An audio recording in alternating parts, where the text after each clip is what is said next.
유전 형질의 급격한 변화를 가져오는 돌연변이는 순종을 낳는다. 그러니까 돌연변이 유전 형질이 변화가 생기려면 어떻게 돼요?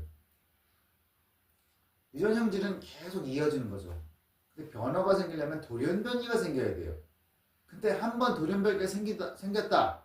그러면 그것도 계속 전의 형질로 돌아가는 게 아니라 그 돌연변이가 계속 이제 이어지는 거죠. 계승이 되는 거죠. 그래서 돌연변이가 진화의 동인이다.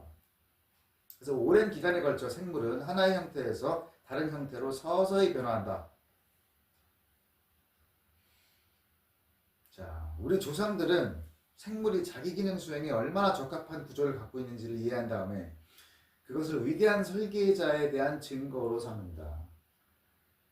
어떤 생물이 어떤 기능에 딱 적합한 그런 기관을 갖고 있어요. 아, 이것은 신이 요 동물이나 식물이 이런 기능을 갖게 하기 위해서 일부러 완벽하게 창조한 거다 라고 생각하는 거죠.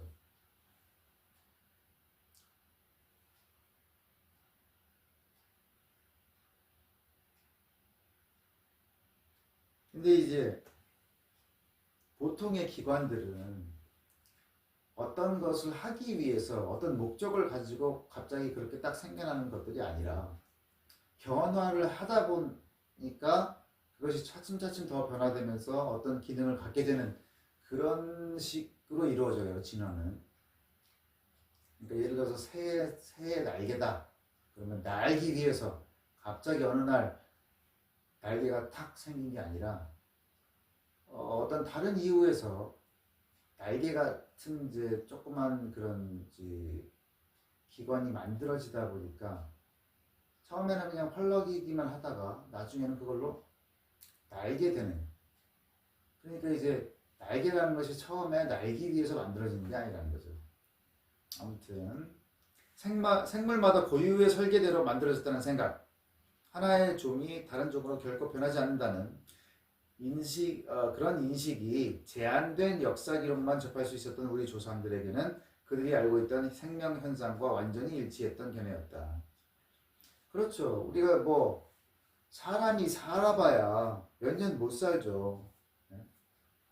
그 몇십 년 안에 어떤 진화의 결과를 볼 수가 없어요.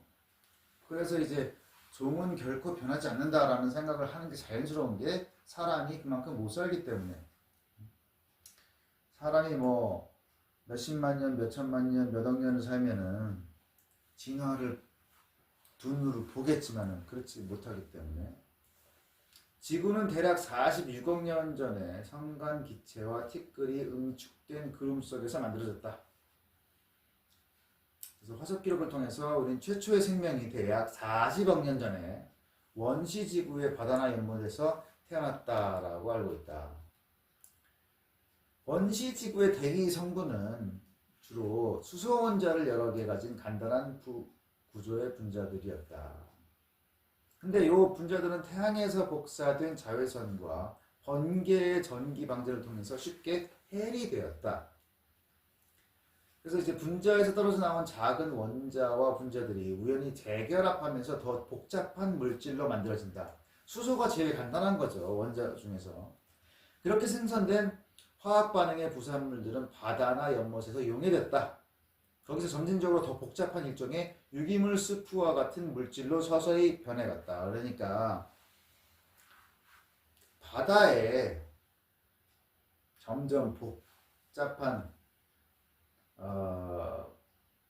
분자들로 만들어진 물질이 만들어지면서 그것이 계속 복제를 하면서 숫자와 양이 많아지면서 바다가 유기물 수프와 같은 물질로 변했다라는 거예요.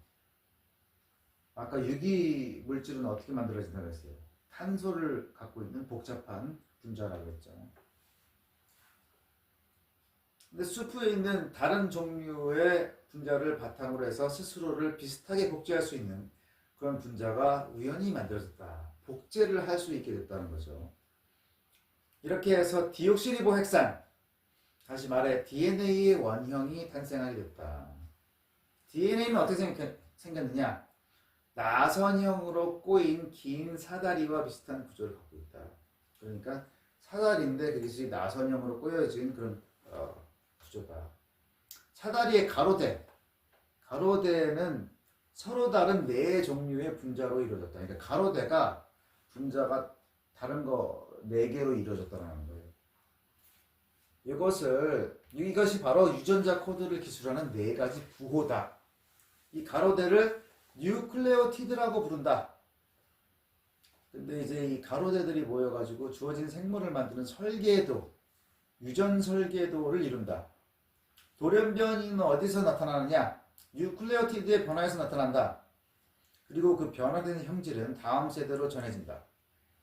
돌연변이는 순종을 생산한다.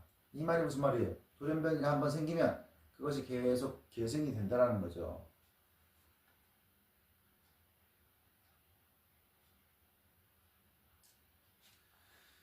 뉴클레오티드에 일어나는 변화는 무작위적이다.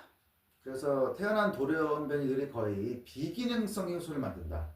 그래서 대부분의 경우 돌연변이는 결과적으로 해롭다. 그러니까 어딘가가 뭔가 좀 고장이 나면 그게 그 생물한테 이롭지 않은 경우가 대부분이라는 거예요. 근데 이제 이로운 돌연변이가 생기기도 하는데 그것은 오랜 세월이 걸린다. 40억 년 전 지구에는 분자들만 있었다. 근데 그 중에 어떤 분자들이 비효율적인 자기 복제술로 자신을 엉성하게 복제했다. 근데 시간이 지남에 따라 복제술의 완성도가 높아졌다. 그래서 이제 특정 기능을 수행할 수 있는 분자들이 모여서 분자 집합체인 최초의 세포가 만들어졌다. 오늘날 식물 세포는 엽록체라고 불리는 분자들로 이루어진 공장들을 갖고 있다. 근데 엽록체가 뭘 하는 거예요? 햇빛, 그 다음에 물, 이산화탄소를 탄수화물과 산소로 바꾸는 광합성 작용을 한다. 이 식물에 있는 엽록체라고 불리는 분자를 말하는 거예요. 자, 동물의 혈액 속에는 미토콘드리아라고 불리는 또 다른 종류의 분자 공장이 있다. 여기서는 뭘 하는 거예요? 생물이 섭취한 음식물에 산소를 첨가해서 에너지를 추출한다. 산소는 어떻게 공급해요? 혈액으로 공급하는 거죠. 근데 약 30억 년 전에 단세포 생물이 세포 분열 후에 두 개의 독립된 세포로 나뉘지 못하고 그대로 붙어 있는 것이 생겼는데 이것이 최초의 다세포 생물이 태어나는 과정이다. 그러니까 이제 아까 뭐라 그랬어요? 40억 년 전에는 분자들만 있었다. 30억 년 전이 되니까 10억 년이 지나니까 다세포 생물이 최초로 생겨났다. 성이라는 것은 20억 년 전부터 생겼다. 그래서 10억 년 동안은 다세포 생물들이 복제만 했던 거예요. 근데 20억 년 전부터는 성이 생겨가지고 서로 그 유전 형질을 섞을 수가 있었다는 거죠. 성이라는 것은 이제 성으로 생식을 하면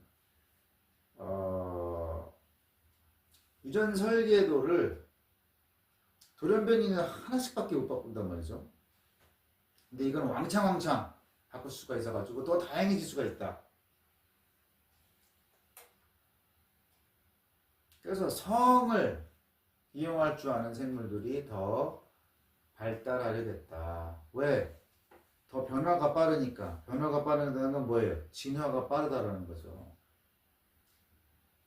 그 다음에 10억 년 전쯤부터 식물들이 이제 지구 환경을 많이 변화시켰다.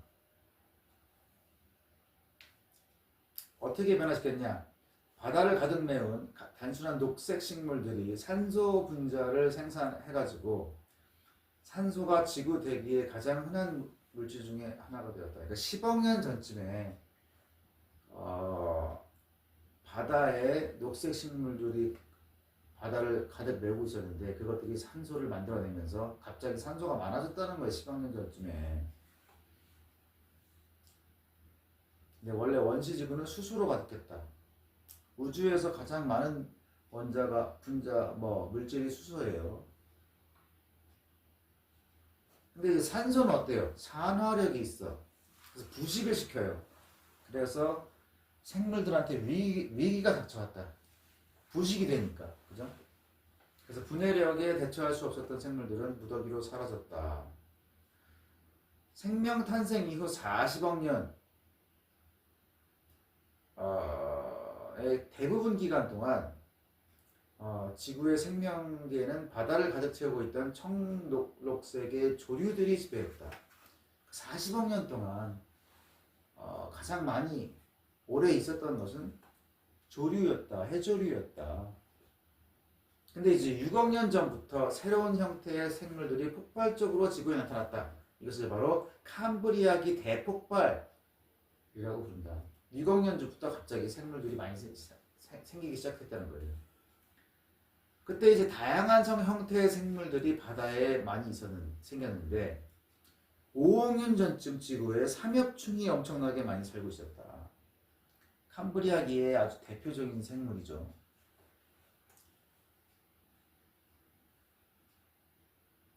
자, 나무는 햇빛을 이제 동력으로 삼아가지고 땅에서 물을 길어 올리고 공기 중에서 이산화탄소를 빨아들여가지고 자신에게 필요한 음식물을 합성할 줄 안다. 그 음식물이 뭐예요? 탄수화물이죠. 동물은 식물을 먹어가지고 탄수화물을 섭취한 다음에 호흡으로 혈액 속에 불러들인 산소와 결합시켜가지고 움직이는데 필요한 에너지를 뽑아낸다.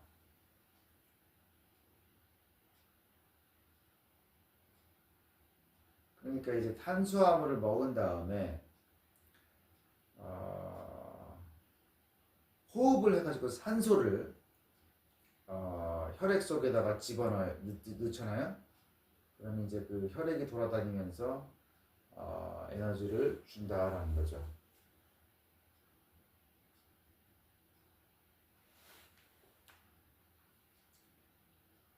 우리가 이제 호흡하고 나면 이산화탄소를 내뱉는데 그것은 다시 식물이 이용해가지고 광합성을 한다라는 거죠.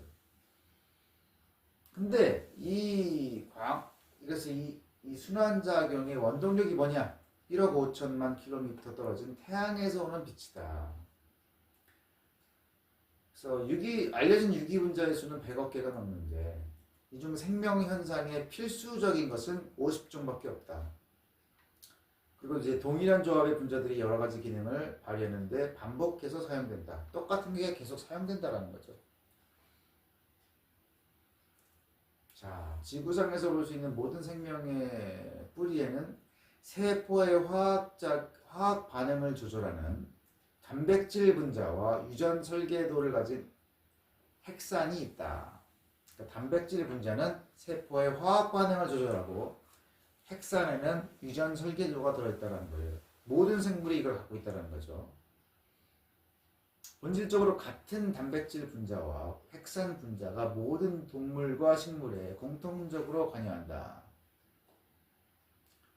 우리가 음식물을 먹으면 그 영양분들은 세포라는 장치를 통해서 그 모습과 성격이 계속 바뀐다. 그러니까 음식물을 먹으면 이게 이제 어떤 작용을 통해서 이렇게 바뀌고 저렇게 바뀌고 이걸 한다 이거죠. 그래서 세포 안에 복잡하고 정교한 구조물들이 이제 미로같이 있는데 이것들이 뭘 하느냐? 세포 형태를 유지하고 한 물질을 다른 물질로 변환시키고 에너지를 저장해서 자기 복제를 준비하고 이런 생명 현상에 필요한 다양한 기능을 수행한다. 세포 안에 있는 분자 덩어리들은 대부분 단백질이다. 가장 중요한 단백질이 뭐냐? 세포 안에서 화학 반응을 조절하는 효소가 가장 중요한 단백질이다.